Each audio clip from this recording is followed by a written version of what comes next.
मन यह देख लेता है कि छोड़ने पर भी जीवन चलता है, और यही देखने से दिन का बोझ धीरे धीरे अपने आप उतरने लगता है, बिना किसी जबरदस्ती के, बिना किसी संघर्ष के। और जब यह उतरना सीख लिया जाता है तब रात विश्राम बन जाती है, नींद गहरी हो जाती है, और अगला दिन बोझ नहीं बल्कि अवसर बन जाता है, क्योंकि अब मन खाली है, और खाली मन ही सबसे रचनात्मक और सबसे शांत अवस्था होती है। और यही दिन का बोझ उतारने की वास्तविक प्रक्रिया है, जो बाहर से नहीं भीतर से घटती है। इस कहानी का उद्देश्य सुनाने का नहीं था, इस कहानी का उद्देश्य कुछ समझाने का भी नहीं था। इस कहानी का उद्देश्य मनुष्य के भीतर चल रही उस लगातार लड़ाई को रोकना था, जिसे वह स्वयं जीवन मान बैठा है। क्योंकि अधिकतर लोग यह सोचते हैं कि जीवन का अर्थ है लगातार कुछ करते रहना, कुछ सुधारते रहना, कुछ साबित करते रहना। लेकिन बुद्ध यह देख पा रहे थे कि यही निरंतर प्रयास मनुष्य को भीतर से तोड़ रहा है। और इस कहानी का सबसे पहला उद्देश्य यही था कि शिष्य यह देख सके कि उसका थकना कमजोरी नहीं है, उसका थकना स्वाभाविक है, क्योंकि वह दिन भर स्वयं को थामे रहता है। और जब कोई व्यक्ति यह समझ लेता है कि उसका बोझ उसकी गलती नहीं है बल्कि उसकी आदत का परिणाम है, तब उसके भीतर अपराध बोध टूटने लगता है। और अपराध बोध टूटना ही इस कहानी का पहला परिणाम था, क्योंकि जब तक मनुष्य स्वयं को दोषी मानता रहता है तब तक वह कभी शांत नहीं हो सकता। और बुद्ध कभी भी शिष्यों को दोषी नहीं बनाना चाहते थे, वह उन्हें मुक्त करना चाहते थे। और यह मुक्ति किसी आदेश से नहीं आती, यह मुक्ति तब आती है जब मन यह पहचान लेता है कि वह स्वयं पर कितना अनावश्यक भार डाल रहा है। और इस कहानी का उद्देश्य यही पहचान कराना था, बिना सीधे कहे, बिना उंगली उठाए, बिना यह बोले कि तुम गलत हो। क्योंकि जैसे ही कोई गुरु यह कह देता है कि तुम गलत हो, शिष्य का मन बंद हो जाता है, वह सीखने की अवस्था में नहीं रहता, वह बचाव की अवस्था में चला जाता है। और बुद्ध बचाव नहीं चाहते थे, बुद्ध खुलापन चाहते थे। और कहानी खुलापन पैदा करती है, क्योंकि कहानी सुनते समय शिष्य स्वयं को किसी कटघरे में खड़ा हुआ महसूस नहीं करता, बल्कि वह धीरे धीरे अपने ही अनुभवों को उस कथा में प्रतिबिंबित होते हुए देखता है। और यही देखने की प्रक्रिया भीतर से परिवर्तन शुरू करती है। और इस कहानी का दूसरा उद्देश्य यह था कि शिष्य यह समझ सके कि नींद कोई तकनीक नहीं है, शांति कोई अभ्यास नहीं है, विश्राम कोई उपलब्धि नहीं है। ये सब अवस्थाएं तब आती हैं जब मन संघर्ष छोड़ देता है। और संघर्ष छोड़ना कोई क्रिया नहीं है, संघर्ष छोड़ना एक समझ है।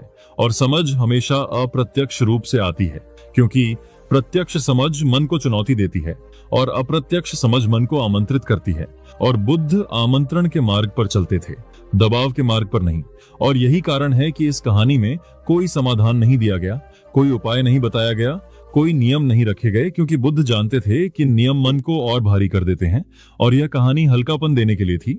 और इस कहानी का तीसरा उद्देश्य यह था कि शिष्य यह देख सके कि उसका मन दिन भर भविष्य और अतीत के बीच झूलता रहता है और वर्तमान में कभी टिकता ही नहीं। और यही झूलना मन को अस्थिर करता है। और जब मन अस्थिर होता है तब नींद टूटती है, तब शांति गायब रहती है। और बुद्ध इस कहानी के माध्यम से शिष्य को वर्तमान में ले आ रहे थे, बिना ध्यान की विधि बताए, बिना सांस गिनवाए, केवल यह दिखाकर कि जब मन कुछ समय के लिए भी छोड़ देता है तब कितना सहज हो जाता है। और यही अनुभव शिष्य को भीतर से यह सिखाता था कि वर्तमान कोई विचार नहीं है, वर्तमान एक विश्राम है। और इस कहानी का उद्देश्य इसी विश्राम से परिचय कराना था। और इस कहानी का एक बहुत गहरा उद्देश्य यह भी था कि शिष्य यह समझ सके कि जीवन को नियंत्रित करने की आवश्यकता नहीं है, जीवन को समझने की आवश्यकता है, क्योंकि नियंत्रण भय से आता है और समझ भरोसे से आती है। और यह कहानी भय को चुनौती नहीं देती थी, यह भय को पिघलाती थी। क्योंकि जब मन यह देख लेता है कि बिना नियंत्रण के भी कुछ नहीं बिगड़ा, तब भय अपने आप कमजोर हो जाता है। और यही कारण है कि इस कहानी के बाद शिष्य केवल शांत नहीं होते थे, वे थोड़े अधिक भरोसेमंद हो जाते थे अपने जीवन के प्रति, अपने अनुभवों के प्रति। और यही भरोसा अगले दिन उनके आचरण में झलकता था। और यही इस कहानी का उद्देश्य था कि शिष्य का व्यवहार बदले बिना उसे बदले हुए महसूस कराए। क्योंकि बुद्ध जानते थे कि जब कोई व्यक्ति यह सोचने लगता है कि मैं बदल रहा हूं, तब अहंकार फिर सक्रिय हो जाता है और परिवर्तन रुक जाता है। और बुद्ध को रुकावट नहीं चाहिए थी, उन्हें प्रवाह चाहिए था। और यह कहानी प्रवाह पैदा करती थी। और इस कहानी का एक और उद्देश्य यह था कि शिष्य यह देख सके कि उसकी पीड़ा अनोखी नहीं है, कि वह अकेला नहीं है, कि जो वह अनुभव कर रहा है वह मानव होने का हिस्सा है। और जब मनुष्य यह समझ लेता है कि उसकी पीड़ा कोई व्यक्तिगत असफलता नहीं है बल्कि साझा मानवीय अनुभव है, तब उसका मन स्वयं के प्रति कठोर नहीं रहता। और यही करुणा का जन्म होता है। और बुद्ध करुणा को किसी नैतिक शिक्षा से नहीं सिखाते थे, वह उसे अनुभव से जन्म लेने देते थे। और यह कहानी वही अनुभव देती थी। और इस कहानी का अंतिम और सबसे सूक्ष्म उद्देश्य यह था कि शिष्य यह सीख सके कि छोड़ना कोई हार नहीं है, छोड़ना बुद्धिमत्ता है। और यह सीख यदि एक बार भीतर उतर जाए तो मनुष्य का पूरा जीवन बदल जाता है, क्योंकि तब वह हर रात बोझ लेकर नहीं सोता, वह हर दिन बोझ उठाकर नहीं जीता। और यही कारण है कि बुद्ध ये कहानी सुनाते थे, क्योंकि ये कहानी जीवन को बदलने के लिए नहीं थी, यह कहानी जीवन से लड़ना बंद करने के लिए थी। और जब जीवन से लड़ना बंद होता है तब जो शांति आती है वह किसी प्रयास का परिणाम नहीं होती, वह जीवन का स्वाभाविक गुण होती है। और यही इस कहानी का वास्तविक पर्पस था कि शिष्य को उस स्वाभाविक शांति की याद दिलाई जाए जिसे वह भूल चुका है। और जब यह याद आ जाती है तब न तो नींद की चिंता रहती है, न जीवन का बोझ भारी लगता है, क्योंकि अब मन जान जाता है कि उसे हर समय कुछ बनना नहीं है, उसे कभी कभी बस होना भी पर्याप्त है। और यही बोध इस कहानी का सार है, और यही कारण है कि यह कहानी केवल सुनी नहीं जाती थी, यह धीरे धीरे शिष्य के जीवन में उतर जाती थी। और यही बुद्ध का मार्ग था, शब्दों से नहीं, अनुभव से मुक्त करना। नींद इसलिए नहीं भागती कि शरीर थका नहीं है, नींद इसलिए भागती है क्योंकि मन अभी भी दौड़ रहा है। और जब तक मन दौड़ में रहता है तब तक नींद उसके पास नहीं आती, क्योंकि नींद रुकने की अवस्था है और दौड़ रुकने के ठीक विपरीत है। और मनुष्य यही भूल कर बैठा है कि वह शरीर को बिस्तर पर लिटाकर समझ लेता है कि सब कुछ रुक गया, जबकि मन को किसी बिस्तर की आवश्यकता नहीं होती। मन अपनी ही गति से चलता रहता है और वही गति नींद को दूर रखती है, क्योंकि नींद किसी बुलावे से नहीं आती। नींद तब आती है जब मन को यह अनुभव हो जाए कि अब उसे पहरा देने की आवश्यकता नहीं है, और पहरा तब तक नहीं छूटता जब तक मन खतरे की स्थिति में रहता है। और यह खतरा बाहर का नहीं होता, यह भीतर का होता है। यह डर कि कुछ अधूरा है, यह डर कि कुछ गलत हो गया, यह डर कि कल क्या होगा, यह डर कि मैं पर्याप्त नहीं हूं। और यह डर मन को लगातार सतर्क रखता है, और सतर्कता नींद का सबसे बड़ा शत्रु है। और यही कारण है कि जिन लोगों की नींद भागती है वे अक्सर जिम्मेदार होते हैं, संवेदनशील होते हैं, सोचने वाले होते हैं, क्योंकि उनका मन हर बात को गंभीरता से लेता है। और गंभीरता का अर्थ है पकड़, और पकड़ का अर्थ है जागरण और नींद। उस जागरण में टिक नहीं सकती, क्योंकि नींद समर्पण चाहती है, और समर्पण तब संभव नहीं होता जब मन अभी भी नियंत्रण में बैठा हो। और मनुष्य यही करता है, वह नींद को भी नियंत्रित करना चाहता है। वह सोचता है मुझे इतनी देर में सो जाना चाहिए, मुझे इतनी घंटे सोना चाहिए, मुझे कल जल्दी उठना है। और ये सारे विचार नींद को और दूर ले जाते हैं, क्योंकि अब नींद भी एक कार्य बन जाती है, और कार्य मन को सक्रिय करता है, शांत नहीं करता। और यही कारण है कि जितनी अधिक कोशिश नींद को लाने की जाती है, उतनी ही तेजी से नींद भागती है, क्योंकि नींद प्रयास को पहचान लेती है, और प्रयास तनाव का संकेत है, और जहां तनाव होता है वहां नींद नहीं आती। और यह बात बहुत सूक्ष्म है, क्योंकि बाहर से व्यक्ति शांत दिख सकता है, लेकिन भीतर वह नींद पाने की कोशिश कर रहा होता है, और यही कोशिश भीतर की शांति को तोड़ देती है। और मन यह नहीं समझ पाता कि नींद पाने का प्रयास ही नींद को भगाने का कारण बन रहा है।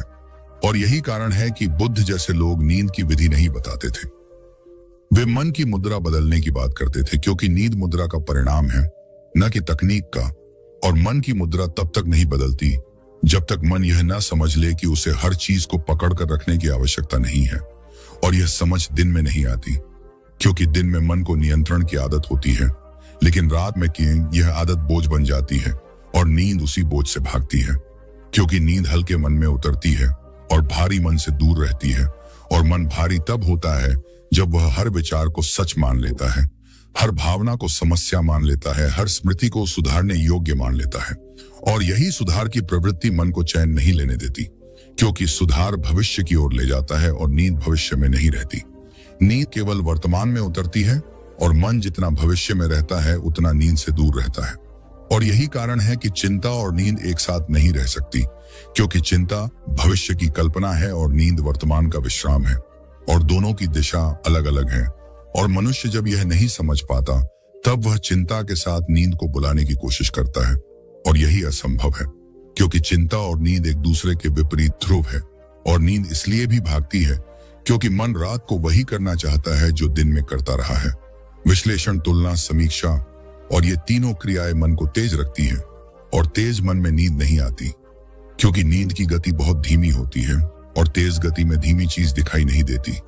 और यही कारण है कि जब मन बहुत शांत होता है तब नींद बिना बताए आ जाती है, और जब मन बहुत सक्रिय होता है तब नींद बहुत दूर लगती है, और मनुष्य सोचता है कि नींद उससे नाराज है, जबकि सच्चाई यह है कि नींद भाग नहीं रही। मन भाग रहा है और नींद उसके पीछे नहीं दौड़ सकती, क्योंकि नींद दौड़ती नहीं है। और यह समझ जब गहराई से उतरती है तब पहली बार मन नींद को बुलाना छोड़ देता है, और जैसे ही बुलाना छूटता है वैसे ही नींद पास आने लगती है, क्योंकि अब कोई प्रतिरोध नहीं है। और यही सबसे बड़ा रहस्य है कि नींद तब आती है जब उसकी आवश्यकता छोड़ दी जाती है, क्योंकि आवश्यकता भी एक तनाव है, और तनाव नींद को दूर रखता है। और यही कारण है कि जिन लोगों को नींद की समस्या होती है उनकी समस्या नींद की नहीं होती। उनकी समस्या ये होती है कि वे छोड़ना नहीं जानते, और छोड़ना सीखना सबसे कठिन शिक्षा है, क्योंकि समाज ने हमें पकड़ना सिखाया है, छोड़ना नहीं। और बुद्ध की पूरी शिक्षा इसी छोड़ने की कला पर आधारित थी, क्योंकि जब मन छोड़ना सीख लेता है तब नींद कोई समस्या नहीं रहती, तब शांति कोई लक्ष्य नहीं रहती, तब जीवन बोझ नहीं रहता। और यही कारण है कि नींद भागती है, क्योंकि मन अभी भी पकड़ कर बैठा है, और जब तक पकड़ रहेगी नींद दूर ही रहेगी। और जिस दिन मन यह समझ लेगा कि छोड़ने से कुछ बिगड़ता नहीं, उस दिन नींद अपने आप लौट आएगी, बिना बुलाए, बिना प्रयास के। और वही नींद सबसे गहरी और सबसे सच्ची होगी, क्योंकि वह भय से नहीं, भरोसे से आई होगी। मन शांत तब नहीं होता जब हम उसे शांत करने की कोशिश करते हैं। मन शांत तब होता है जब हम उससे लड़ना छोड़ देते हैं, क्योंकि मन का अशांत होना कोई गलती नहीं है। यह मन की स्वाभाविक अवस्था है जब वह खतरे को महसूस करता है। और अधिकतर लोग यही भूल कर बैठते हैं कि मन को जबरदस्ती चुप कराया जा सकता है, जबकि मन कोई मशीन नहीं है जिसे बंद कर दिया जाए। मन एक जीवित प्रक्रिया है जो अनुभवों के अनुसार प्रतिक्रिया करता है, और जब तक मन को यह अनुभव नहीं होता कि वह सुरक्षित है, तब तक वह शांत नहीं हो सकता, क्योंकि मन का पहला कार्य शांति नहीं बल्कि सुरक्षा है। और यही कारण है कि मन दिन भर सतर्क रहता है, सोचता है, योजना बनाता है, भविष्य की कल्पना करता है, बीते हुए को दोहराता है, क्योंकि उसे लगता है कि अगर उसने यह सब नहीं किया तो कुछ बिगड़ जाएगा। और यह सतर्कता धीरे धीरे आदत बन जाती है, और आदत बनते ही मन भूल जाता है कि कब रुकना है। और जब मन को रुकना नहीं आता तब वह रात में भी दौड़ता रहता है, और व्यक्ति सोचता है कि मेरा मन बहुत खराब है, बहुत अशांत है, जबकि सच्चाई यह है कि उसका मन केवल थका हुआ है, और थका हुआ मन शांति नहीं चाहता। वह केवल विश्राम चाहता है, और विश्राम आदेश से नहीं मिलता।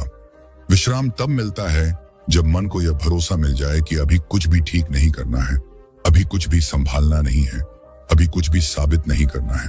और यही भरोसा मन को शांत करने की पहली शर्त है, क्योंकि जब तक मन को लगता है कि कुछ अधूरा है तब तक वह पहरा नहीं छोड़ सकता, और पहरा छोड़ना ही शांति है।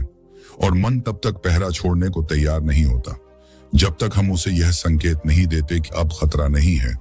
और यह संकेत शब्दों से नहीं जाता, यह संकेत हमारे व्यवहार से जाता है। जैसे जब हम हर विचार के पीछे भागना छोड़ देते हैं, जब हम हर भावना को समस्या बनाना छोड़ देते हैं, जब हम हर बेचैनी को ठीक करने की कोशिश छोड़ देते हैं, तब मन पहली बार यह देखता है कि बिना कुछ किए भी कुछ नहीं बिगड़ा। और यही अनुभव मन को धीरे धीरे नरम करता है, क्योंकि मन अनुभव से सीखता है, तर्क से नहीं। और जब मन यह अनुभव कर लेता है कि छोड़ने से भी जीवन चलता है, तब वह अपने आप ढीला पड़ने लगता है। और यही ढीलापन शांति की शुरुआत है। और मन के शांत होने का एक बहुत बड़ा कारण यह भी है कि हम अपने विचारों को बहुत गंभीरता से लेते हैं। हम हर विचार को सच मान लेते हैं, हर विचार को भविष्य मान लेते हैं, जबकि विचार केवल मानसिक गतिविधि है, कोई आदेश नहीं, कोई भविष्यवाणी नहीं। लेकिन मनुष्य यह अंतर नहीं समझ पाता और विचार को ही वास्तविकता मान लेता है। और यही मान्यता मन को बेचैन रखती है, क्योंकि अब हर विचार पर प्रतिक्रिया देनी पड़ती है, और प्रतिक्रिया मन को शांत नहीं होने देती। और मन तब शांत होना शुरू होता है जब हम विचारों को देखने लगते हैं, पकड़ने के बजाय। जब हम ये समझ लेते हैं कि विचार आना समस्या नहीं है, विचारों से चिपकना समस्या है। और चिपकना तब तक रहता है जब तक मन को लगता है कि इन विचारों के बिना वह सुरक्षित नहीं है। और जैसे ही मन को यह अनुभव हो जाता है कि विचार आए और गए और फिर भी मैं सुरक्षित हूं, तब मन की पकड़ अपने आप ढीली पड़ जाती है, और यही ढीलापन शांति बन जाता है। और मन को शांत करने का सबसे गलत तरीका यह है कि हम उससे कहते हैं शांत हो जाओ, क्योंकि यह भी एक दबाव है, और दबाव मन को और सक्रिय करता है। और यही कारण है कि जितना अधिक हम शांति की कोशिश करते हैं उतना ही मन बेचैन हो जाता है, क्योंकि अब शांति भी एक लक्ष्य बन जाती है और लक्ष्य मन को दौड़ाता है, शांत नहीं करता। और मन तब शांत होता है जब लक्ष्य गिर जाते हैं, जब कोई अपेक्षा नहीं रहती, जब कोई परिणाम नहीं चाहिए होता। और यह अवस्था अभ्यास से नहीं आती, यह अवस्था समझ से आती है। और समझ तब आती है जब हम ये देख लेते हैं कि हमारा अधिकांश अशांत होना किसी वास्तविक समस्या से नहीं बल्कि कल्पनाओं से पैदा होता है। और जब यह समझ गहराई से उतरती है तब मन अपने आप हल्का होने लगता है, क्योंकि अब उसे हर समय सजग रहने की जरूरत नहीं लगती। और मन के शांत होने का एक बहुत बड़ा कारण यह भी है कि हम भावनाओं से लड़ते हैं। हम दुख को हटाना चाहते हैं, डर को मिटाना चाहते हैं, बेचैनी को खत्म करना चाहते हैं। और यही लड़ाई मन को थका देती है, क्योंकि जो भावना दबाई जाती है वही भीतर टिक जाती है। और मन तब शांत होना शुरू होता है जब हम भावनाओं को भी आने जाने की अनुमति दे देते हैं। जब हम ये मान लेते हैं कि दुख आ सकता है, डर आ सकता है, बेचैनी आ सकती है। और इसका अर्थ यह नहीं है कि मैं कमजोर हूं, बल्कि इसका अर्थ यह है कि मैं मनुष्य हूं। और यह स्वीकृति मन के भीतर बहुत गहरी राहत लाती है, क्योंकि अब मन को भावनाओं से लड़ना नहीं पड़ता।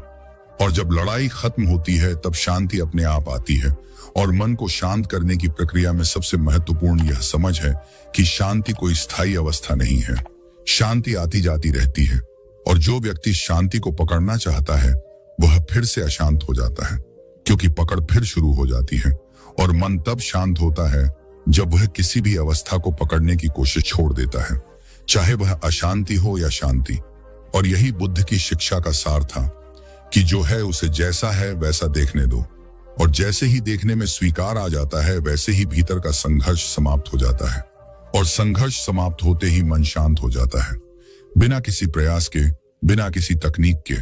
और यही कारण है कि जिन लोगों का मन सच में शांत होता है वे कुछ खास नहीं करते, वे केवल अनावश्यक करना छोड़ देते हैं। और यही छोड़ना सबसे बड़ी कला है, क्योंकि छोड़ना सीखना मन के लिए सबसे कठिन है। लेकिन जिस दिन मन यह सीख लेता है कि छोड़ने से कुछ बिगड़ता नहीं, उस दिन मन पहली बार गहराई से शांत होता है। और यह शांति किसी उपलब्धि की तरह नहीं आती, यह घर लौटने जैसी आती है। जैसे मन कह रहा हो कि अब मुझे कहीं जाना नहीं है, अब मुझे कुछ बनना नहीं है, अब मैं जैसा हूं वैसा ही काफी हूं। और यही भाव मन को उस शांति तक ले जाता है जिसे लोग बाहर खोजते हैं, लेकिन जो हमेशा भीतर ही मौजूद रहती है, बस पकड़ के शोर से ढकी रहती है। और जैसे ही पकड़ हटती है वैसे ही शांति प्रकट हो जाती है, क्योंकि शांति बनानी नहीं पड़ती। शांति तो पहले से ही होती है, बस मन के शोर के नीचे छुपी होती है। कहानी का साइकोलॉजिकल इफेक्ट इसीलिए गहरा होता है, क्योंकि कहानी मन से बात नहीं करती। कहानी सीधे मन के भीतर बने हुए सुरक्षा तंत्र से होकर गुजर जाती है। और यही वह जगह है जहां असली परिवर्तन होता है, क्योंकि मनुष्य का दिमाग केवल तर्क से नहीं चलता। मनुष्य का दिमाग स्मृति, अनुभव, भावना और सुरक्षा के संकेतों से संचालित होता है। और कहानी इन चारों स्तरों को एक साथ छू लेती है, बिना यह बताए कि वह कुछ सिखा रही है। और यही कारण है कि जब कोई व्यक्ति कहानी सुनता है तो वह सतर्क नहीं रहता, वह बचाव की मुद्रा में नहीं रहता। वह यह नहीं सोचता कि यह बात मेरे खिलाफ है या मेरे पक्ष में है। वह केवल सुनता है और सुनते समय उसका मन धीरे धीरे ढीला पड़ने लगता है। और यह ढीलापन ही साइकोलॉजिकल इफेक्ट की पहली सीढ़ी है, क्योंकि जब मन ढीला होता है तब वह नए संकेतों को ग्रहण करने की स्थिति में आता है। और कहानी इसी स्थिति को जन्म देती है, क्योंकि कहानी सुनते समय मन वर्तमान में टिक जाता है।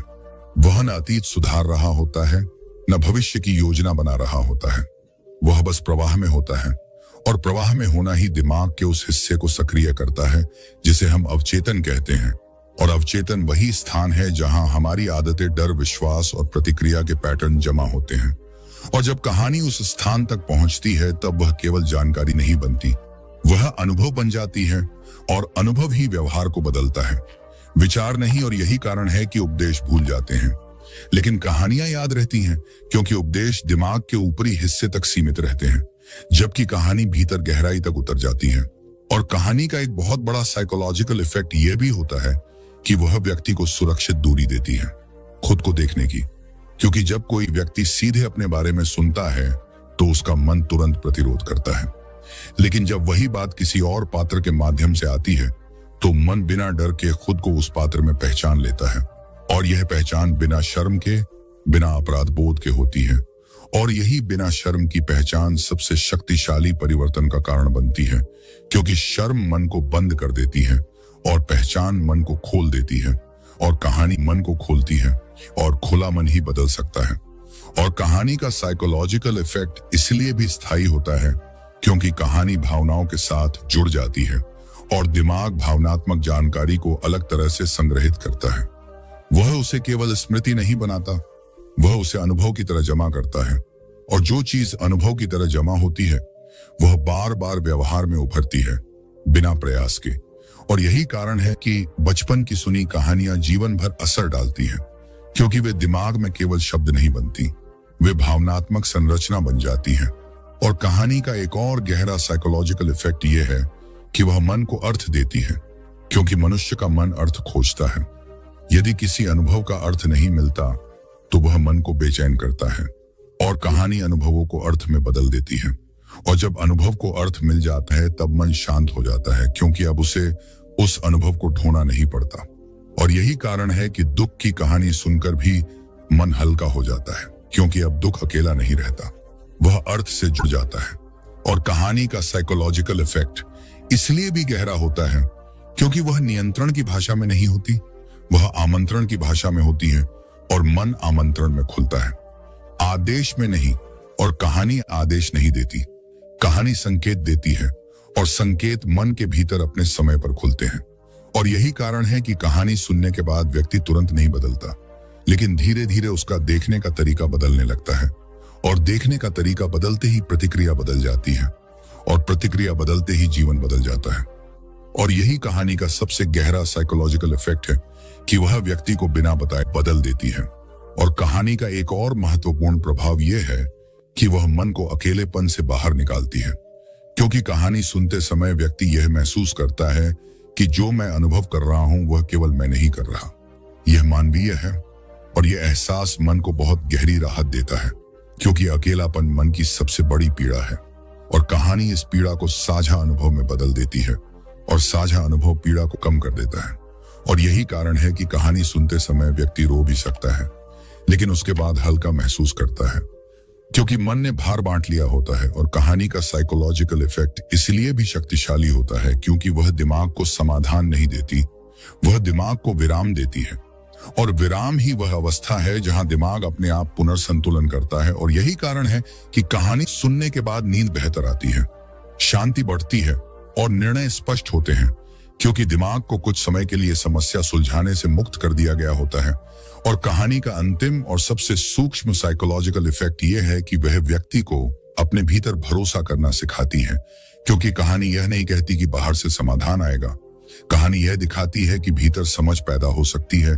और जब व्यक्ति को अपने भीतर भरोसा होने लगता है तब उसका मन कम डरता है, कम भागता है, और कम पकड़ता है। और यही अवस्था मानसिक स्वास्थ्य की सबसे गहरी अवस्था होती है। और यही कारण है कि बुद्ध जैसे लोग कहानी को साधन बनाते थे, क्योंकि वे मनुष्य को नियंत्रित नहीं करना चाहते थे, वे मनुष्य को मुक्त करना चाहते थे। और मुक्ति का रास्ता तर्क से नहीं अनुभव से होकर जाता है, और कहानी अनुभव का सबसे कोमल और सबसे प्रभावी माध्यम है। और यही इसका साइकोलॉजिकल इफेक्ट है जो समय के साथ और गहरा होता जाता है और बिना शोर के जीवन को बदल देता है। दिन भर का बोझ वास्तव में वह नहीं होता जो बाहर से दिखाई देता है। दिन भर का बोझ वह होता है जो मन ने चुपचाप अपने ऊपर जमा कर लिया होता है, और यही बोझ शाम होते होते भारी भारी लगने लगता है, क्योंकि मन ने दिन भर खुद को संभाले रखा होता है, खुद को रोके रखा होता है, खुद को सही दिखाने की कोशिश की होती है। और यह सब करते करते मन थक जाता है, लेकिन मन की थकान शरीर की तरह दिखाई नहीं देती, वह भीतर कसाव बनकर जमा हो जाती है। और जब यह कसाव उतरता नहीं है तब वही बोझ बन जाता है।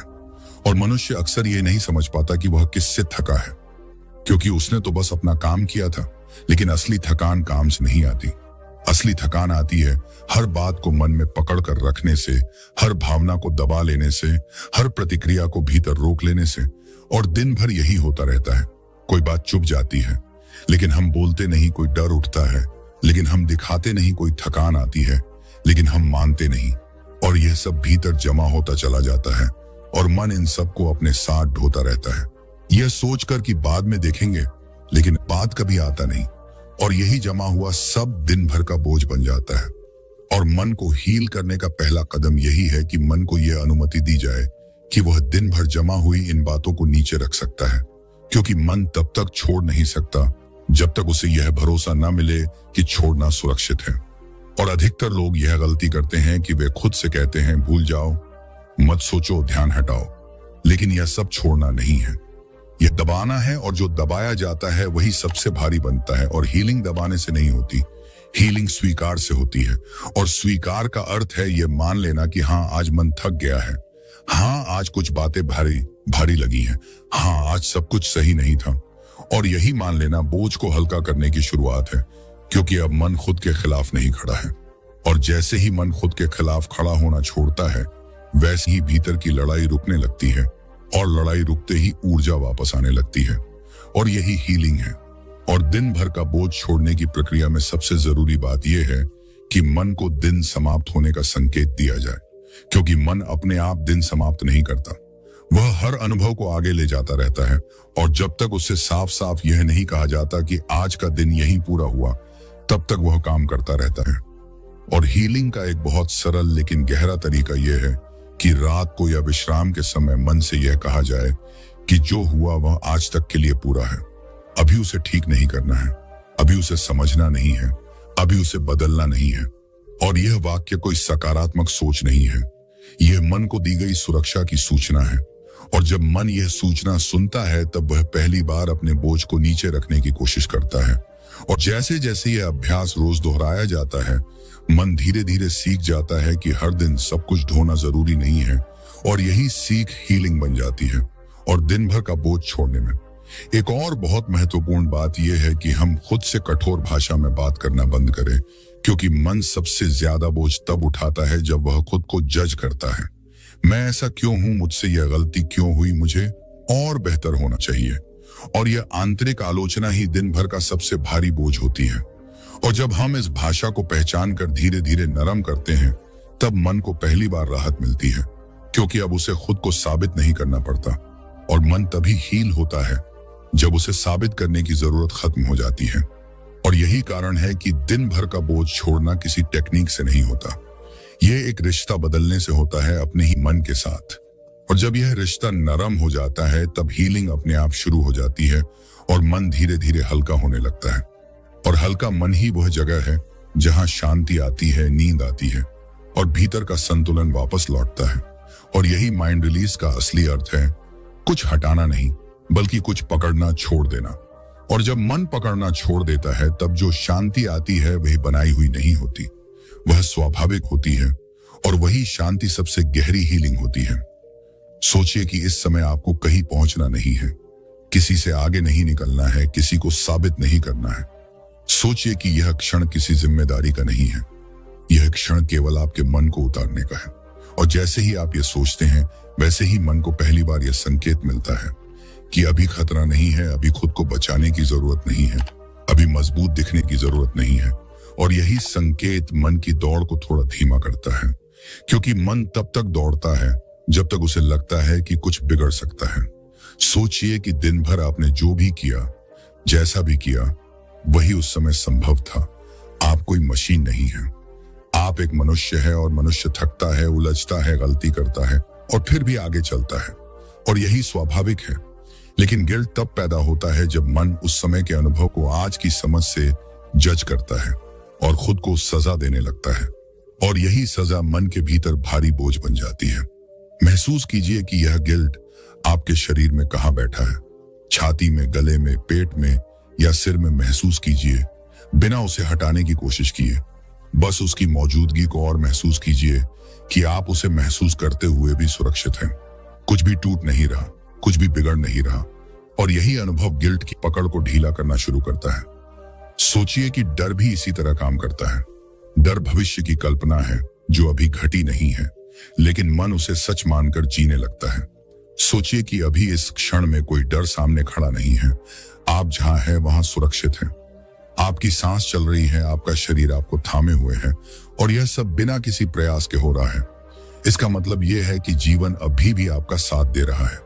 महसूस कीजिए कि जब आप इस सच्चाई को महसूस करते हैं तो शरीर अपने आप थोड़ा ढीला पड़ने लगता है, और जैसे ही शरीर ढीला पड़ता है मन भी थोड़ा नीचे उतरने लगता है। छोड़ दीजिए उन विचारों को जो बार बार कहते हैं अगर ऐसा हुआ तो, अगर वैसा हुआ तो। छोड़ दीजिए आज के लिए उन कल्पनाओं को, क्योंकि यह क्षण उनसे कुछ मांग नहीं कर रहा।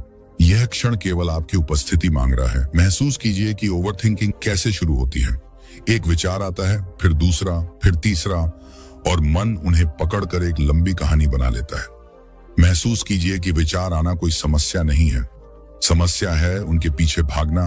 और आज इस क्षण में छोड़ दीजिए उनके पीछे भागना। विचार आए तो आने दीजिए, जाए तो जाने दीजिए। आपको उनके साथ जाने की जरूरत नहीं है। सोचिए कि आप नदी के किनारे बैठे हैं और विचार पानी की तरह बह रहे हैं।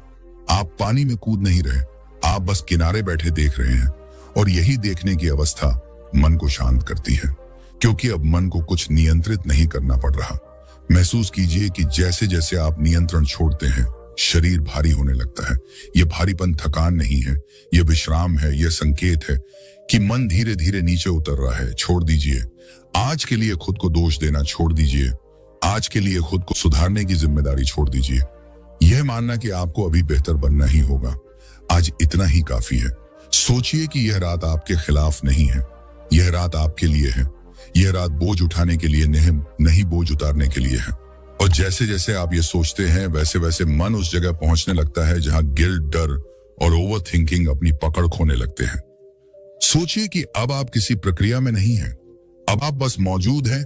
किसी सुधार की कोशिश नहीं, किसी समाधान की खोज नहीं, बस इस क्षण में होना। और यही होना मन के लिए सबसे कठिन भी है और सबसे हीलिंग भी, क्योंकि मन को आदत है कुछ करते रहने की, कुछ सोचते रहने की, कुछ पकड़ कर रखने की। और जब उसे कुछ नहीं करना पड़ता तब वह पहली बार थोड़ा घबराता है। लेकिन इसी घबराहट के नीचे असली शांति छुपी होती है। सोचिए कि यह घबराहट कोई खतरा नहीं है, यह सिर्फ आदत के टूटने की आवाज है। और जैसे जैसे आप इस आवाज को सुनते हैं बिना उससे भागे, बिना उसे दबाए, वैसे वैसे मन धीरे धीरे समझने लगता है कि यहां कोई नुकसान नहीं है। और यही समझ फियर को ढीला करना शुरू करती है, क्योंकि डर हमेशा अनजान से पैदा होता है। और जब अनजान को देख लिया जाता है तो डर कमजोर पड़ जाता है। महसूस कीजिए कि आपका शरीर अभी कुछ मांग नहीं कर रहा, आपकी सांस अपने आप चल रही है, आपका दिल बिना पूछे धड़क रहा है। और यह सब आपको यह बताने के लिए काफी है कि जीवन को चलाने के लिए आपको हर समय सोचने की जरूरत नहीं है। जीवन अपने आप भी चलता है। और जब यह बात मन को समझ आने लगती है तब ओवर थिंकिंग की जड़ हिलने लगती है, क्योंकि ओवर थिंकिंग का आधार यही भ्रम है कि अगर मैं नहीं सोचूंगा तो सब रुक जाएगा। और यह भ्रम आज इस क्षण में टूट सकता है सिर्फ महसूस करने से। सोचिए कि गिल्ट कैसे बनता है। गिल्ट तब बनता है जब मन बीते हुए को पकड़कर आज को सजा देता है। सोचिए कि बीता हुआ अब बदला नहीं जा सकता, और उसे पकड़कर बैठना आज के क्षण को खराब करने के अलावा कुछ नहीं करता। और यह समझ कोई तर्क नहीं है, यह एक थकान से जन्मी सच्चाई है कि अब और ढोना संभव नहीं है। महसूस कीजिए कि जैसे ही आप ये मान लेते हैं कि अब और ढोना जरूरी नहीं है, वैसे ही शरीर के किसी कोने में हल्कापन पैदा होता है। और वही हल्कापन हीलिंग की शुरुआत है। छोड़ दीजिए आज के लिए यह जिम्मेदारी कि आपको हर भावना को समझना ही है, हर डर का कारण खोजना ही है, हर गलती से सबक निकालना ही है। छोड़ दीजिए यह बोझ कि आपको हर समय सजग रहना ही है, क्योंकि सजगता भी जब मजबूरी बन जाती है तो बोझ बन जाती है। और मन तब शांत होता है जब सजगता स्वाभाविक होती है, मजबूरी नहीं। महसूस कीजिए कि जैसे जैसे आप छोड़ते हैं मन नीचे उतरता है, जैसे कोई भारी सामान जमीन पर रखा जा रहा हो और जमीन उसे संभाल लेती है। आपको कुछ पकड़ कर रखने की जरूरत नहीं पड़ती। और यही अनुभव मन को सिखाता है कि छोड़ना सुरक्षित है। और यही सीख सबसे गहरी हीलिंग है, क्योंकि जब मन ये सीख लेता है तब वह अगली बार डर, गिल्ट या ओवर थिंकिंग को उतनी मजबूती से नहीं पकड़ता। सोचिए कि यह क्षण किसी अंत का नहीं है, यह किसी शुरुआत का भी नहीं है, यह केवल विश्राम का है। और विश्राम कोई उपलब्धि नहीं है, विश्राम कोई इनाम नहीं है। विश्राम मन की मूल अवस्था है जो बीच में भूल गई थी और अब धीरे धीरे याद आ रही है। और जैसे जैसे यह याद गहरी होती जाती है वैसे वैसे मन अपने पुराने बोझों को खुद ही छोड़ने लगता है, बिना किसी आदेश के, बिना किसी संघर्ष के। और यही वह बिंदु है जहां हीलिंग होती है, शोर से नहीं, मौन से, प्रयास से नहीं, अनुमति से। और इसी अनुमति में गिल्ट, डर और ओवरथिंकिंग अपनी शक्ति खो देते हैं, क्योंकि अब मन उनके सहारे खुद को परिभाषित नहीं कर रहा। और यही असली मुक्त होने की अवस्था है, जहां कुछ पाने की जरूरत नहीं रहती, सिर्फ जो है उसे रहने देने की क्षमता आ जाती है, और उसी में गहरी शांति का जन्म लेती है। सोने से पहले क्या करना है, यह कोई नियम नहीं है। यह मन को धीरे धीरे दिन से रात की तरफ ले जाने की प्रक्रिया है, क्योंकि मन अचानक रुकना नहीं जानता। मन दिन भर जिस गति में रहता है उसी गति को बिस्तर तक ले आता है, और फिर व्यक्ति हैरान होता है कि शरीर लेटा है लेकिन मन खड़ा है। और यही कारण है कि सोने से पहले सबसे पहली जरूरत किसी तकनीक की नहीं, बल्कि गति बदलने की होती है। सोचिए कि जैसे दिन भर मन बाहर की दुनिया में था, आवाजों में, जिम्मेदारियों में, फैसलों में, प्रतिक्रियाओं में, और अब उसे भीतर की दुनिया में उतरना है। और भीतर उतरने के लिए मन को संकेत चाहिए कि दिन समाप्त हो रहा है, और यह संकेत शब्दों से कम और अनुभवों से ज्यादा दिया जाता है।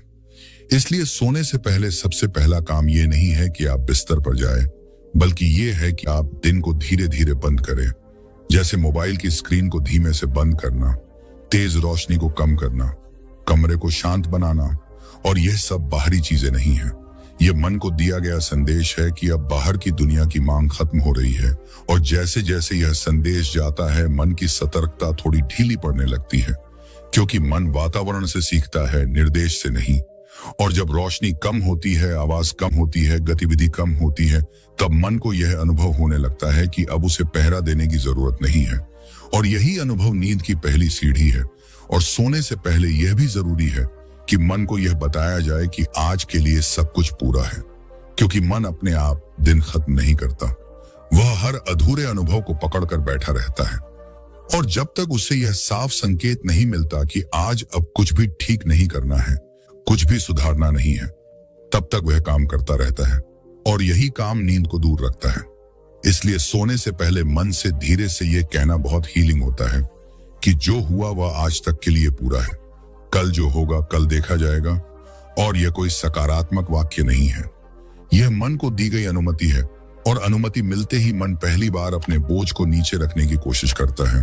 और जैसे जैसे ये आदत बनती है, मन सीख जाता है कि हर रात उसे सब कुछ ढोकर सोना जरूरी नहीं है। और सोने से पहले सांस पर ध्यान देना भी इसी कारण प्रभावी होता है, क्योंकि सांस वर्तमान की भाषा है।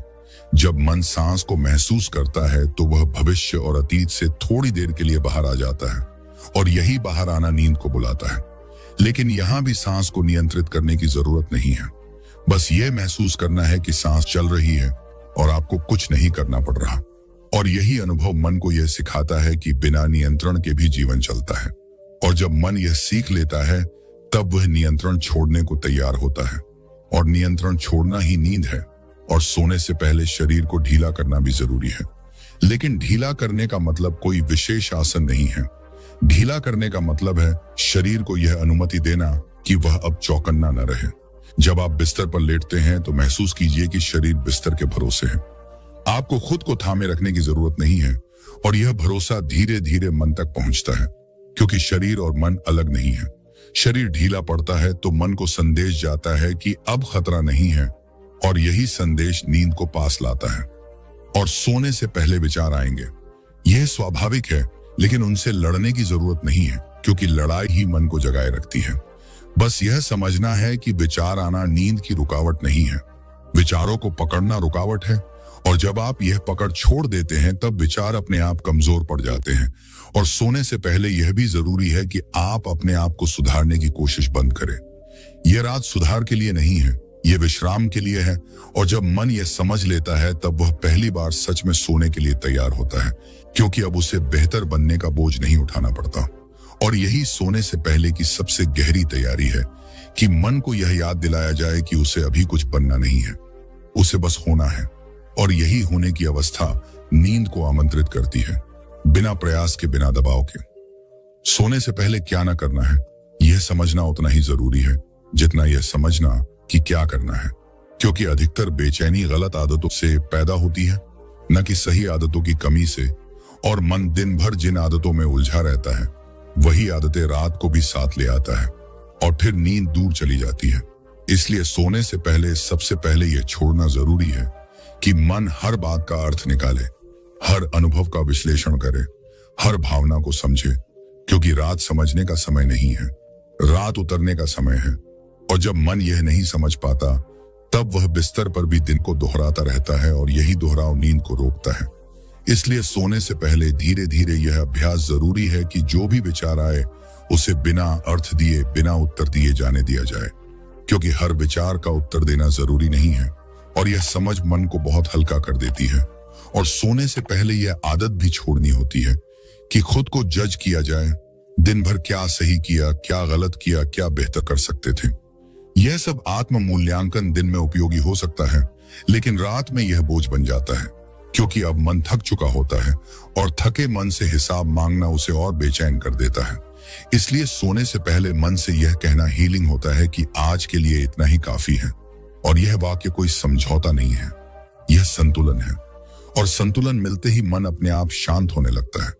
और सोने से पहले डर भी अक्सर उभरता है, भविष्य का डर, कल की चिंता, जिम्मेदारियों का दबाव। और यह डर रात को ज्यादा भारी लगता है क्योंकि अब बाहर की गतिविधि नहीं होती। लेकिन यह समझना जरूरी है कि डर का समय और समाधान का समय अलग अलग होता है। रात डर को हल करने का समय नहीं है, रात डर को थामने का समय है। जैसे किसी थके बच्चे को समझाया नहीं जाता, बस गोद में लिया जाता है, वैसे ही मन को रात में तर्क नहीं चाहिए, सुरक्षा चाहिए। और यह सुरक्षा तब मिलती है जब हम खुद से यह कहना सीख लेते हैं कि अभी कुछ नहीं करना है, अभी बस आराम करना है। और यही भरोसा मन को ढीला करता है। और सोने से पहले एक और आदत जो छोड़नी जरूरी है वह है नींद पर ध्यान देना। क्योंकि जैसे ही मन सोचता है कि मुझे सोना ही चाहिए, वह सतर्क हो जाता है। और सतर्कता नींद के विपरीत है। इसलिए नींद को लक्ष्य बनाना छोड़ना बहुत जरूरी है। नींद कोई उपलब्धि नहीं है। नींद तब आती है जब लक्ष्य गिर जाते हैं। और जब मन यह समझ लेता है तब वह नींद को बुलाना छोड़ देता है। और जैसे ही बुलाना छूटता है, नींद अपने आप पास आने लगती है। और सोने से पहले यह भी जरूरी है कि हम अपने शरीर को दुश्मन न बनाएं। कई लोग बिस्तर पर लेटते ही यह सोचने लगते हैं कि दिल क्यों धड़क रहा है, सांस क्यों तेज है, शरीर क्यों बेचैन है। और यह निगरानी मन को और चौकन्ना बना देती है, जबकि शरीर कोई समस्या नहीं दिखा रहा होता, वह केवल दिन की थकान उतार रहा होता है। और जब हम शरीर पर भरोसा करना सीख लेते हैं तब मन भी उस भरोसे में ढीला पड़ जाता है। और यही भरोसा नींद का द्वार खोलता है। और सोने से पहले यह आदत भी छोड़नी होती है कि हर चीज को सही तरीके से करना है, सही मुद्रा, सही सांस, सही सोच। क्योंकि सही करने की कोशिश भी एक दबाव है और दबाव नींद को दूर रखता है। इसलिए सोने से पहले सबसे गहरी तैयारी यही है कि कुछ भी सही करने की जरूरत नहीं है। और जैसे ही यह समझ मन में उतरती है, वैसे ही मन पहली बार पूरी तरह नीचे आने लगता है। और यही नीचे आना नींद है। और जब मन ये सीख लेता है कि रात उसके खिलाफ नहीं है, रात उसके लिए है, तब हर रात धीरे धीरे आसान होती चली जाती है और नींद कोई समस्या नहीं रहती। वह जीवन की स्वाभाविक लय बन जाती है, क्योंकि अब मन ने सीख लिया है कि दिन और रात अलग है, दिन पकड़ का है, रात छोड़ का है। और जब यह अंतर स्पष्ट हो जाता है तब नींद बिना प्रयास के, बिना संघर्ष के अपने आप लौट आती है। और वही नींद सबसे गहरी और सबसे हीलिंग होती है। शरीर की मुद्रा और सांस का प्रवाह कोई अलग अलग चीजें नहीं है, यह एक ही प्रक्रिया के दो पहलू हैं।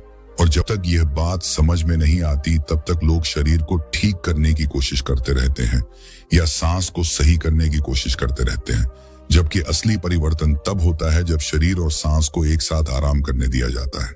सोचिए कि शरीर दिन भर कैसे रहा होगा, कभी खड़ा, कभी बैठा, कभी तनाव में, कभी जल्दी में। और यह सारा तनाव शरीर की मांसपेशियों में जमा हो जाता है, बिना आवाज किए, बिना शिकायत किए। और जब रात आती है तब वही जमा हुआ तनाव मन तक संदेश भेजता है कि अभी खतरा टला नहीं है, अभी चौकन्ना रहो। और यही संदेश नींद को रोकता है। इसलिए शरीर की मुद्रा का पहला उद्देश्य सुंदर दिखना या सही होना नहीं है। शरीर की मुद्रा का उद्देश्य यह है कि शरीर मन को यह बता सके कि अब पहरा देने की जरूरत नहीं है। और यह तभी होता है जब शरीर को पूरी तरह सहारा मिलता है। सोचिए कि जब आप लेटते हैं तो क्या आप खुद को थामे हुए हैं या आप बिस्तर पर खुद को सौंप रहे हैं। क्योंकि अधिकतर लोग लेटते समय भी खुद को पकड़े रहते हैं। कंधे सख्त, पेट अंदर खिंचा हुआ, जबड़ा भींचा हुआ, और यह सब शरीर की आदत है जो दिन से चली आ रही है। और शरीर जब इस हालत में रहता है तो सांस भी उथली हो जाती है, क्योंकि शरीर खुला नहीं है। और जब सांस उथली होती है तब मन को संकेत मिलता है कि अभी सतर्क रहना है। इसलिए शरीर की मुद्रा को ढीला करना सबसे पहले जरूरी है। लेकिन ढीला करने का मतलब यह नहीं है कि कुछ किया जाए। ढीला करने का मतलब यह है कि जो अनावश्यक पकड़ है उसे छोड़ा जाए। जैसे कंधों को उठाकर रखने की जरूरत नहीं है, पेट को पकड़कर रखने की जरूरत नहीं है, पीठ को अकड़ा कर रखने की जरूरत नहीं है। और जब आप ये अनुमति देते हैं कि शरीर जैसा है वैसा ही ठीक है, तब शरीर पहली बार अपने वजन को नीचे की ओर छोड़ता है। और यह वजन का नीचे जाना मन के लिए बहुत गहरा संदेश है कि अब गिरने का डर नहीं है, अब थामे रखने की जरूरत नहीं है। और इसी के साथ सांस का प्रवाह अपने आप बदलने लगता है, क्योंकि सांस शरीर की स्थिति का अनुसरण करती है। सांस को अलग से ठीक करने की जरूरत नहीं पड़ती। जब शरीर खुलता है तब सांस अपने आप गहरी होने लगती है।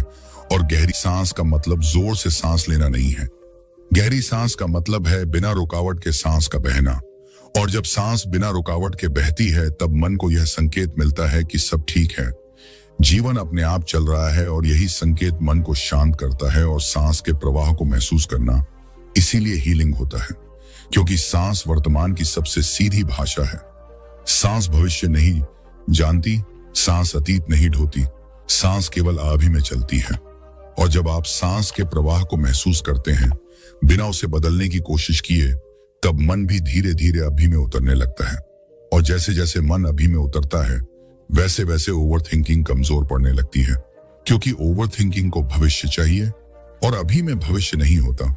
और शरीर की मुद्रा यदि स्थिर और सहारा लिए हुए हो तो सांस को बहने के लिए जगह मिलती है। और जब सांस को जगह मिलती है तब वह मन को सहारा देती है।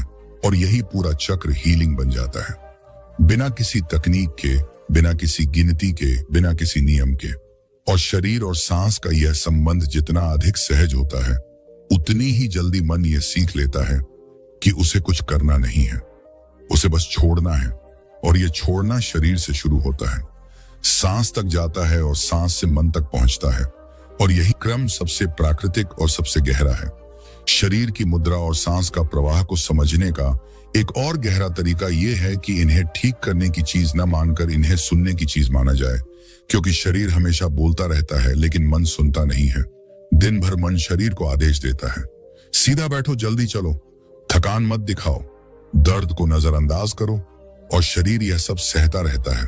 और जब रात आती है तब शरीर बोलना शुरू करता है, बेचैनी के रूप में, अकड़न के रूप में, भारीपन के रूप में। और मन इसे समस्या समझ लेता है, जबकि यह शिकायत नहीं है, यह संवाद है।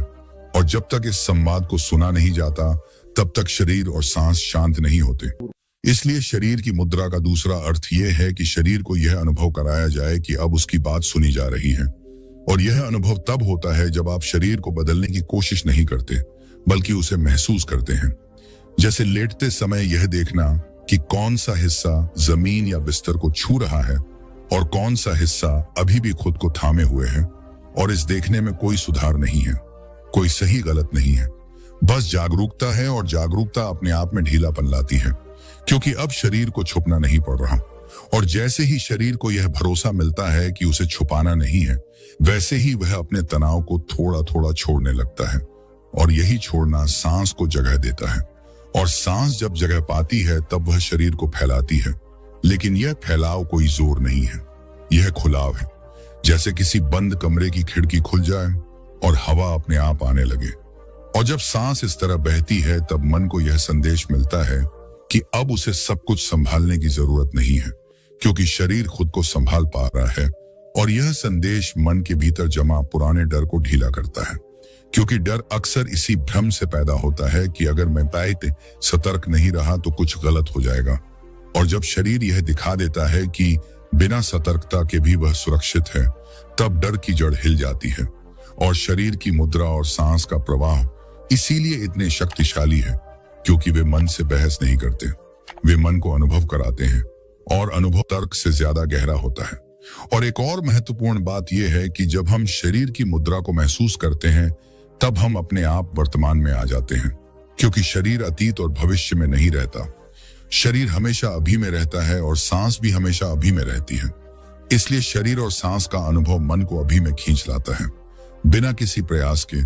और अभी में आते ही ओवरथिंकिंग कमजोर पड़ जाती है, क्योंकि ओवरथिंकिंग को कहानी चाहिए, समय चाहिए, और अभी में कहानी नहीं होती। और जैसे जैसे यह अवस्था गहरी होती है, मन अपने आप धीमा पड़ने लगता है। और धीमापन कोई आलस्य नहीं है, यह संतुलन है। और यही संतुलन नींद और शांति की आधार भूमि है। और शरीर की मुद्रा का एक और सूक्ष्म प्रभाव यह है कि वह मन को विनम्र बनाती है, क्योंकि जब शरीर जमीन पर अपने वजन को छोड़ता है तब मन भी प्रतीकात्मक रूप से झुकता है। और यह झुकना हार नहीं है, यह भरोसा है। और भरोसे की अवस्था में मन लड़ता नहीं है। और जहां लड़ाई खत्म होती है वही हीलिंग शुरू होती है। और सांस इस हीलिंग को गहरा करती है, क्योंकि सांस लगातार यह याद दिलाती है कि जीवन चल रहा है, आपको कुछ करने की जरूरत नहीं है। और यह याद मन को बहुत गहरी राहत देती है, क्योंकि अब उसे जीवन को चलाने का बोझ नहीं उठाना पड़ रहा। और यही कारण है कि जब शरीर की मुद्रा सहारे में होती है और सांस बहाव में होती है, तब मन अपने आप शांत होने लगता है, बिना किसी निर्देश के, बिना किसी अभ्यास के। और यही वह अवस्था है जहां व्यक्ति पहली बार यह अनुभव करता है कि शांति बाहर से लानी नहीं पड़ती। शांति तब आती है जब शरीर और सांस को उनके स्वाभाविक ढंग से रहने दिया जाए। और यही बॉडी पोस्चर और सांस के फ्लो का सबसे गहरा रहस्य है कि इन्हें बदलना नहीं है, इन्हें भरोसा देना है। और जैसे ही भरोसा दिया जाता है, वैसे ही शरीर, सांस और मन एक ही लय में आ जाते हैं।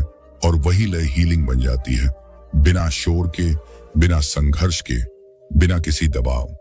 अब धीरे धीरे अपनी आंखें बंद कर लीजिए और यह महसूस कीजिए कि जैसे ही आंखें बंद होती हैं, वैसे ही बाहर की दुनिया आपसे थोड़ा पीछे हटने लगती है। आवाजें दूर नहीं जाती, लेकिन उनका असर कम होने लगता है। और यह कोई प्रयास नहीं है, यह एक स्वाभाविक प्रक्रिया है। ठीक वैसे ही जैसे शाम होते ही रोशनी अपने आप धीमी पड़ जाती है। अब आंखें बंद रखते हुए यह सोचने की जरूरत नहीं है कि आपको कुछ खास महसूस करना चाहिए। बस इतना जानना पर्याप्त है कि आपने अपने आप को इस क्षण के लिए रोक लिया है। और यही रुकना ध्यान की शुरुआत है। अब अपना ध्यान धीरे धीरे अपनी सांस की ओर ले आइए। सांस को बदलने की कोशिश मत कीजिए, बस ये जानिए कि सांस आ रही है और जा रही है, जैसे कोई लहर आती है और वापस समुद्र में चली जाती है। सांस के आने में कोई जल्दबाजी नहीं है और सांस के जाने में कोई रुकावट नहीं है। और जब आप ये देखते हैं कि सांस अपने आप चल रही है, तो मन को यह पहला गहरा संदेश मिलता है कि जीवन को चलाने के लिए उसे लगातार हस्तक्षेप करने की आवश्यकता नहीं है। अब यह महसूस कीजिए कि सांस नाक से भीतर जा रही है और थोड़ी ठंडक का एहसास दे रही है, और फिर बाहर जाते समय हल्की गर्माहट छोड़ रही है। यह कोई कल्पना नहीं है, यह अनुभव है। और अनुभव में मन शांत होता है, क्योंकि अनुभव में कोई बहस नहीं होती। अब यदि कोई विचार आए तो उसे रोकने की जरूरत नहीं है। बस यह जान लीजिए कि विचार आया है और फिर अपना ध्यान वापस सांस पर ले आइए। जैसे कोई बच्चा भटक जाए और आप बिना डांटे उसका हाथ फिर से पकड़ ले। और जैसे जैसे आप यह करते हैं, वैसे वैसे मन को यह भरोसा मिलने लगता है कि उसे सही या गलत साबित नहीं करना है, उसे बस यहां रहना है। और यही भरोसा धीरे धीरे शरीर को भी ढीला करने लगता है। अब आप महसूस कर सकते हैं कि पलकें भारी हो रही हैं, आंखों के आसपास की मांसपेशियां नरम पड़ रही हैं और सांस का प्रवाह थोड़ा और गहरा हो रहा है, बिना किसी प्रयास के। और यह गहराई नींद की ओर पहला कदम है, क्योंकि नींद कोई घटना नहीं है, नींद एक उतरना है। और आप अभी उतर रहे हैं। अब जब आंखें बंद हैं और सांस का प्रवाह सहज है, तो अपना ध्यान सांस के बीच के छोटे से विराम पर ले आइए। वह क्षण जब सांस भीतर जाकर थोड़ी देर ठहरती है और फिर बाहर जाती है, और वही क्षण जब सांस बाहर जाकर थोड़ी देर रुकती है और फिर भीतर आती है। इन विरामों में कोई प्रयास नहीं है, कोई रोक नहीं है, बस एक स्वाभाविक ठहराव है। और यही ठहराव मन को सबसे अधिक शांति देता है, क्योंकि मन हमेशा गति का आदी होता है और ठहराव में उसे पहली बार विश्राम मिलता है। अब यह महसूस कीजिए कि हर सांस के साथ शरीर थोड़ा और भारी हो रहा है, जैसे कोई बोझ नहीं, बल्कि जैसे कोई कपड़ा पानी में भीगकर शांत हो जाता है। और यह भारीपन नींद का मित्र है, डर नहीं है। अब मन से कुछ भी कहने की आवश्यकता नहीं है, बस सांस को आते जाते देखना ही पर्याप्त है। यदि कोई भावना उभरे तो उसे भी सांस के साथ बह जाने दीजिए। आज उसे समझने की आवश्यकता नहीं है, आज उसे ठीक करने की आवश्यकता नहीं है। यह रात सुधार के लिए नहीं है, यह विश्राम के लिए है। और जैसे जैसे आप ये अनुमति देते हैं वैसे वैसे मन की पकड़ ढीली होती जाती है। अब आप यह महसूस कर सकते हैं कि सांस और मन के बीच दूरी कम हो रही है। मन सांस के साथ चलने लगा है और जब मन सांस के साथ चलता है तब वह अपने आप नींद की लय में उतरने लगता है। अब कुछ भी करने की जरूरत नहीं है, कुछ भी सोचने की जरूरत नहीं है। यदि नींद आए तो उसे आने दीजिए, यदि थोड़ी जागरूकता रहे तो उसे रहने दीजिए। दोनों ही स्थितियां सुरक्षित हैं क्योंकि आपने अपने आप को इस क्षण में सौंप दिया है और यही सौंपना सबसे गहरा ध्यान है। और इसी सौंपने में नींद बिना बुलाए अपने आप आ जाती है, जैसे कोई परिचित घर लौट आए और आपको पता भी न चले कि कब आ गई। अब यह समझना जरूरी है कि शरीर कभी अपने आप तनाव में नहीं जाता। शरीर तनाव में तब जाता है जब मन ने बहुत देर तक खुद को रोके रखा हो और यही रोक धीरे धीरे मांसपेशियों में उतर जाती है, बिना किसी शोर के, बिना किसी चेतावनी के। और दिन भर शरीर मन की हर बात मानता रहता है। कभी कंधे सख्त रखता है, कभी जबड़ा भींचे रखता है, कभी पेट को खींचे रखता है। और यह सब मन के डर और जिम्मेदारी का असर होता है। शरीर कोई शिकायत नहीं करता, लेकिन सब कुछ जमा करता रहता है। और जब रात आती है या विश्राम का समय आता है तब वही जमा हुआ बोझ भारी लगने लगता है और व्यक्ति कहता है कि शरीर थका हुआ है, जबकि असल में शरीर थका नहीं होता। शरीर बस छोड़ना चाहता है। और शरीर को रिलैक्स करने का पहला कदम यही है कि शरीर को यह अनुभव कराया जाए कि अब उसे पकड़े रहने की जरूरत नहीं है। और यह अनुभव आदेश से नहीं आता, यह अनुभव अनुमति से आता है। जैसे जब आप लेटे हुए यह महसूस करते हैं कि जमीन या बिस्तर आपको संभाले हुए हैं और आपको खुद को थामने की जरूरत नहीं है।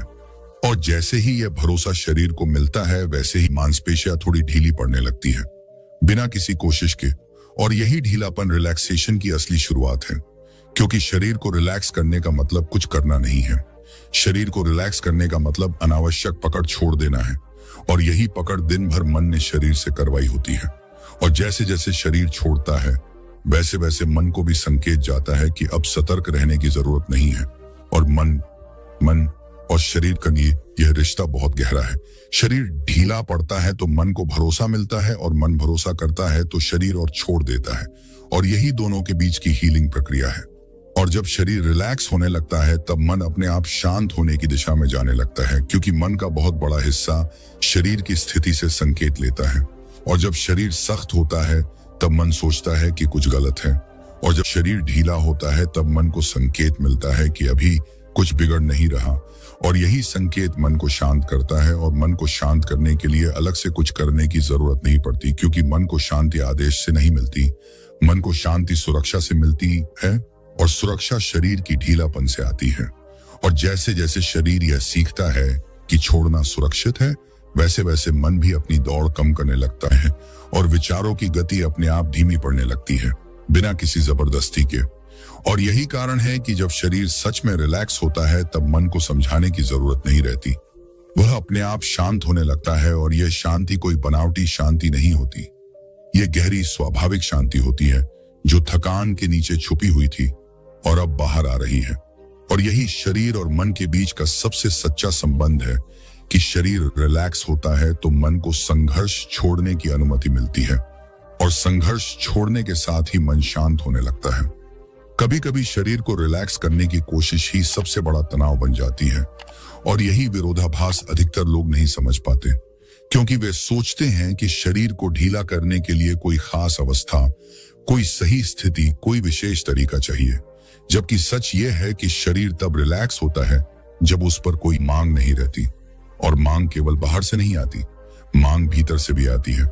जैसे यह अपेक्षा कि मुझे अभी शांत हो जाना चाहिए, मुझे अभी हल्का महसूस करना चाहिए। और यही अपेक्षा शरीर को फिर से चौकन्ना बना देती है, क्योंकि अब रिलैक्स भी एक काम बन जाता है और शरीर काम की भाषा समझता है, विश्राम की नहीं। और इसीलिए शरीर और मन को रिलैक्स करने का दूसरा गहरा रास्ता यह है कि किसी भी परिणाम की अपेक्षा छोड़ दी जाए। और जब अपेक्षा छूटती है तब शरीर पहली बार खुद को जज होने से मुक्त महसूस करता है। और यह मुक्ति शरीर को भीतर से खोल देती है, जैसे कोई व्यक्ति पहली बार बिना डर के लंबी सांस ले ले और यही खुलाव मांसपेशियों तक फैलने लगता है, क्योंकि मांसपेशियां केवल शरीर का हिस्सा नहीं होती, वे मन की स्मृतियां भी होती हैं। हर तनाव, हर डर, हर जिम्मेदारी शरीर में कहीं ना कहीं जमा रहती है।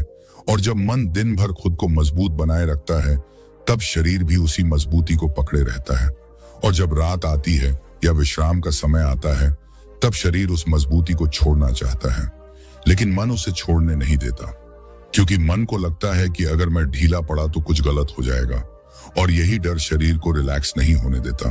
और शरीर को रिलैक्स करने का दूसरा रास्ता यही है कि मन को यह अनुभव कराया जाए कि ढीला पड़ने से कुछ बिगड़ नहीं रहा, और यह अनुभव शब्दों से नहीं आता। यह अनुभव तब आता है जब आप कुछ समय के लिए किसी भी प्रतिक्रिया से रुक जाते हैं, जैसे कोई आवाज आए और आप उस पर प्रतिक्रिया न करें, कोई विचार आए और आप उसके पीछे न जाएं, कोई हलचल हो और आप उसे ठीक करने न भागें। और इस रुकने में शरीर पहली बार देखता है कि बिना प्रतिक्रिया के भी स्थिति संभली हुई है, और यही देखना शरीर को गहरी राहत देता है, क्योंकि अब उसे हर समय